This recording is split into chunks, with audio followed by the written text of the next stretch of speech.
नमस्कार, lead India के इस वीडियो में आपका बहुत बहुत स्वागत है। दोस्तों, आज की इस वीडियो में मैं आपको बताऊंगा कि कोर्ट मैरिज करने के लिए ऐसे कौन से दो डॉक्यूमेंट है जो आपके लिए बहुत ज़रूरी है। अगर आपके पास में ये दो डॉक्यूमेंट नहीं है तो कोर्ट मैरिज आप नहीं कर सकते हैं।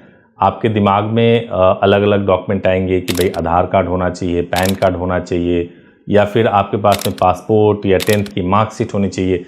बहुत सारे वीडियो आपने सुन रखे हैं, लेकिन दो डॉक्यूमेंट ऐसे होते हैं जो बहुत इंपॉर्टेंट होता है, और ये डॉक्यूमेंट अगर आपके पास नहीं है तो आप कोर्ट मैरिज नहीं कर सकते हैं। तो थोड़ा सा आप इस वीडियो के एंड तक बने रहिएगा ताकि आपको पूरी क्लियरिटी मिले। उससे पहले मैं आपको बताऊं कि मई का जो अपडेट कोर्ट मैरिज का आने वाला है, उसमें 6 नए सिटीज़ में, 6 नए राज्यों में लीड इंडिया के माध्यम से आप कोर्ट मैरिज कर पाएंगे। वो 6 नए राज्य कौन से हैं वो मई अपडेट में मैं आपको बताऊंगा। मई अपडेट को आप ठीक तरीके से देखिएगा, क्योंकि उसमें कई नए अपडेट्स आएंगे जिसमें आपको कई नए इन्फॉर्मेशन मिलेंगे जो आपके कोर्ट मैरिज के लिए बहुत ही यूजफुल हो सकता है। तो मैं आपको बताऊं कि जैसा कि आप जानते हैं कि सबको मालूम है कि कोर्ट मैरिज करने के लिए एज क्या होनी चाहिए। अब तो मुझे लगता है कोई कंफ्यूजन भी नहीं है, क्योंकि मैंने एक पोल भी कराया था जिसमें मैंने ये जानने की कोशिश की थी कि कितने लोग अभी भी कंफ्यूज हैं कि लड़कियों की शादी की एज बढ़ गई है या एक्चुअल में लड़कियों की शादी की एज क्या है। तो उस पोल का रिजल्ट ऐसा था कि मैंने पूछा था कि लड़कियों की शादी की एज भारत में क्या है। उसमें मैंने ऑप्शन दिया था 18 वर्ष। बीजेपी के राज्यों में लड़कियों की शादी की उम्र 21 वर्ष। ये ऐसे ऐसे करके 2-3 ऑप्शन दिए थे। ज़्यादातर लोगों ने, लगभग 99% लोगों ने कहा था कि लड़कियों की शादी की उम्र 18 वर्ष ही होती है। इसका मतलब सबको मालूम है, कन्फ्यूजन कहीं भी नहीं है, और लड़कों की शादी की एज 21 वर्ष है। बट अगर मैं डॉक्यूमेंट की बात करूं तो डॉक्यूमेंट में क्या है, देखिए, डॉक्यूमेंट में सबको मालूम है कि अगर आपको कोर्ट मैरिज करना है तो कोर्ट मैरिज करने के लिए आपके पास में आधार कार्ड होना चाहिए। आधार कार्ड के साथ में आपके पास में कोई बर्थ का प्रूफ होना चाहिए।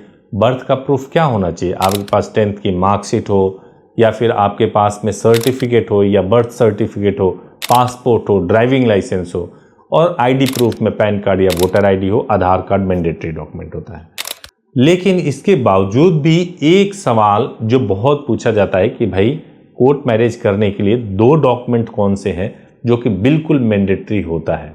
तो मैं आपको बताऊं, अब वो चीज़ जानना चाहिए। सबसे पहली बात तो यह है कि अगर आपको कोर्ट मैरिज करना है और अगर आप राजस्थान से कोर्ट मैरिज कर रहे हैं तो राजस्थान में सारे डॉक्यूमेंट हों, लेकिन एक डॉक्यूमेंट अगर आपके पास नहीं है, वो है जन आधार कार्ड, जो राजस्थान से ही मिलता है। अगर राजस्थान का जन आधार कार्ड आपके पास में नहीं है तो आप राजस्थान में कोर्ट मैरिज नहीं कर सकते हैं। दूसरी बात यह है कि अगर आपके पास सारे डॉक्यूमेंट्स हों, लेकिन अगर आपके पास में आधार कार्ड नहीं है, तो भी आप कोर्ट मैरिज नहीं कर पाएंगे। ये दो डॉक्यूमेंट बहुत ही इंपॉर्टेंट होता है। आधार कार्ड तो ऑल इंडिया में कहीं भी शादी करना हो तो आधार कार्ड की ज़रूरत होती ही होती है, और जन आधार कार्ड केवल राजस्थान के कपल के लिए, राजस्थान में कोर्ट मैरिज करने के लिए रिक्वायरमेंट होती है। तो उम्मीद है जो दो डॉक्यूमेंट का कन्फ्यूज़न था वो ख़त्म हो गया होगा, और आपको वीडियो अच्छा लगा है तो ज़रूर चैनल को सब्सक्राइब कीजिए, बेल आइकन प्रेस कीजिए, और हमारी टीम से बात करना हो तो आप सुबह 9 बजे से लेकर शाम को 8 बजे तक कॉल कर सकते हैं 8800444555 पर, और कॉल करके अपने सभी सवालों को पूछ सकते हैं। Thank you so much for watching this video. Thank you so much.